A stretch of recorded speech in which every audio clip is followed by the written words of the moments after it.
आया हुआ है और इसमें हमारे विभिन्न विभागों के द्वारा ग्रामीणों को विभिन्न विभागों में चलाई जा रही योजनाओं के बारे में जानकारी दी जाएगी। सभी लोगों से आग्रह है कि आकर के हम बैठे और सुने। आपकी सरकार आपके द्वार पर आई हुई है, लेकिन आप लोगों का इंटरेस्ट हमें कम दिख रहा है, इसलिए जल्दी जल्दी आ जाएं और यहाँ पर बैठें। योजनाओं की जो आप लोगों को जानकारी नहीं मिल पाती है, उनको आज यहाँ सभी विभागों के अधिकारी कर्मचारी आए हुए हैं और वो अपने अपने विभाग से संबंधित जानकारियाँ आपको देंगे। इधर कर जा बेटा, इधर कर, इधर कर, जगह पड़ी इधर, इधर जा, जगह पर जल्दी आ जाओ, आ जाओ।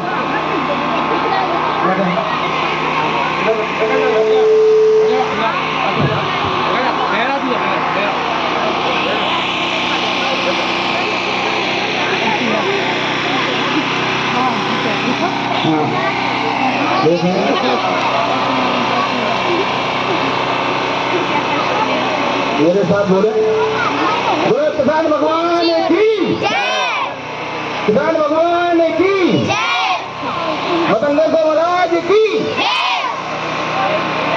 मैं डॉक्टर डी चौबे, किसान कल्याण तथा कृषि विकास विभाग SDO राजनगर, आप लोगों को विभाग में संचालित विभिन्न मुख्य जानकारियां आपको देने जा रहा हूं।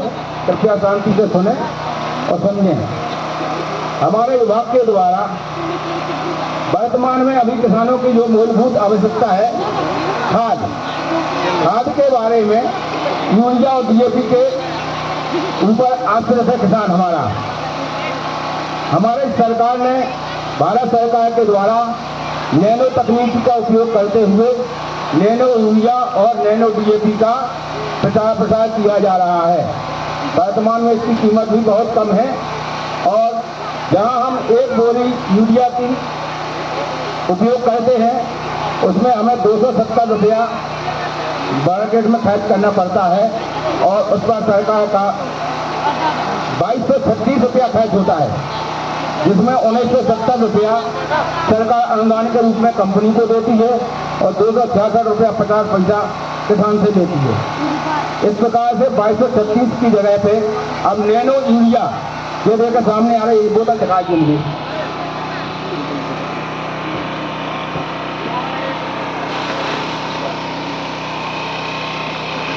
जो एक बोतल है, आधा लीटर की बोतल है, ये एक बोरी यूरिया की पूर्ति करती है आपके खेत में और ये 1 एकड़ के लिए हो जाती है। इसलिए आपको नैनो यूरिया का उपयोग करें। एक बोतल जो आधा लीटर की बोतल है आपकी जेब में आ जाना है। आप एक बोरी ला देंगे 50 किलो की, 45 किलो की, उसमें बहुत परेशानी होती है और उससे जमीन भी खराब हो रही है, जमीन बंजर हो रही है नैनो यूरिया और DAP है। इसलिए आप लोगों से आग्रह है जो दानेदार यूरिया और दानेदार DAP है उसको खेतों में डालना कम करें, धीरे धीरे उसको बंद कर दें और नैनो तकनीक का उपयोग करें। इससे आपके खेतों में जमीन पर विपरीत प्रभाव नहीं पड़ता। ये पौधों के ऊपर घोल बना करके टंकी से छिड़काव की जाती है, इससे किसी भी प्रकार का साइड इफेक्ट पौधों पर नहीं होता है।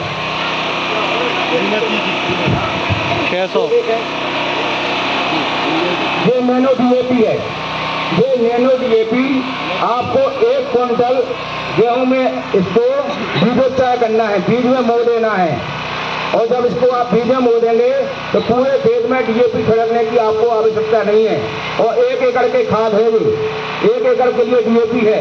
आप जो 1 बोरी DAP डालते हैं खेत में, उसकी जगह 1 बोतल डालना है और जो बीज में मिलाना है, इसको खेत में नहीं डालना है, बीज में मिलाना है। तो आपका उपयोग में भी इसकी सुविधा है। 1 बोतल 1 एकड़ के लिए होती है और 1 क्विंटल बीज 2 एकड़ के लिए होता है। 1 बोतल 2 एकड़ के लिए, 2 एकड़ के बीजोपचार के लिए, 1 क्विंटल बीज के लिए है, 2 एकड़ नहीं बल्कि 2.5 एकड़ के लिए है। वो 1 क्विंटल बीज 2.5 एकड़ में लगता है और 1 क्विंटल का बीजोपचार इस 1 बोतल से हो जाता है।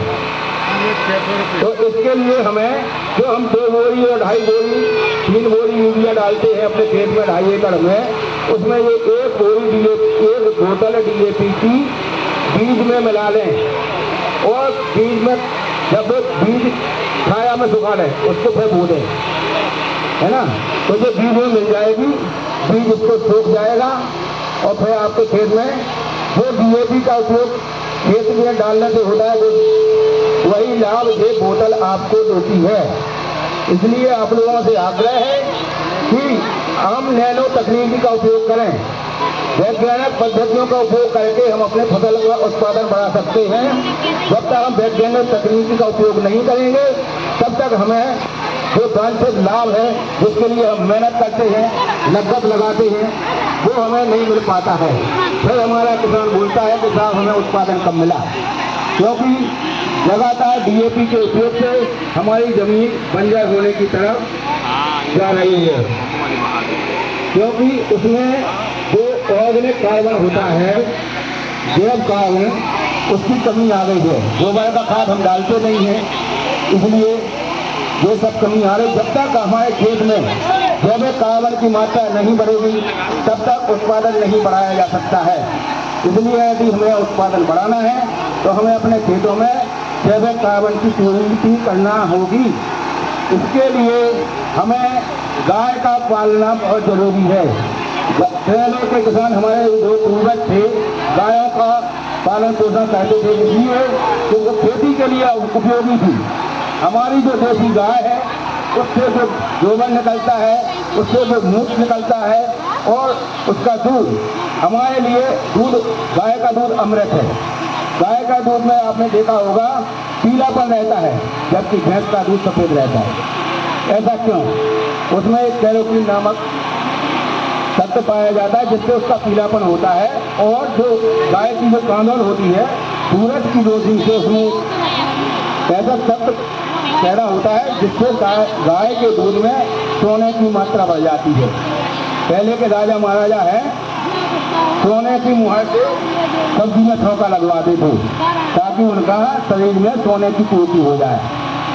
लेकिन हमारे पास तो उपलब्ध नहीं है सोना, तो हमें सोने के रूप में गाय का दूध अमृत है, वही उपलब्ध है, उसका उपयोग करें, भले ही वो कम निकले।